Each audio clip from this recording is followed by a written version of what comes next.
Final voter list বার হওয়ার পর যদি আপনার নামের উপরে লেখা থাকে আন্ডার অ্যাডজুডিকেশন আর না হলে ডিলিট যদি লেখা থাকে বা একদম ফাঁকা থাকে, তাহলে আপনি কিভাবে বুঝবেন যে আপনার এখন যেটা আপনার যে ভোটার লিস্টের নাম আছে সেটা কিরকম স্ট্যাটাস আছে? তো আপনার যদি নামের উপরে আন্ডার অ্যাডজুডিকেশন লেখা থাকে, তার মানে আপনার যেটা এসআইআর এর যেটা অ্যাপ্লিকেশন, আপনার যেটা হিয়ারিং হয়েছিল সেটা এখনো বিচারের অধীন আছে।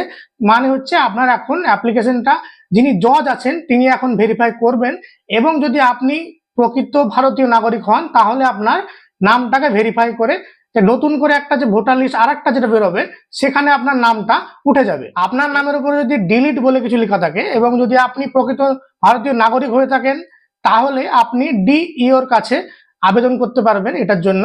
এবং এটা নিয়ে কি কি প্রসেস আছে, কি ফর্ম ফিল আপ করতে হবে, কি করতে হবে, সেগুলো নিয়ে নেক্সট ভিডিওতে আপনাদেরকে জানাবো। এবং যদি আপনার নামের উপরে কোনো কিছু না লেখা থাকে, একদম ফাঁকা থাকে, তাহলে আপনার যে এখন যেটা এসআইআর এর যেটা ভোটার লিস্ট, যে ফাইনাল ভোটার লিস্ট যে নামটা আছে এটা আপনার একদম ফাইনাল হয়ে গেছে, আপনার আর কোনো অসুবিধা নেই, আপনার নামটা অ্যাপ্রুভ হয়ে গেছে, মানে আপনার অ্যাপ্লিকেশন যেটা করেছিলেন সেটা এখন অ্যাপ্রুভ হয়ে গেছে।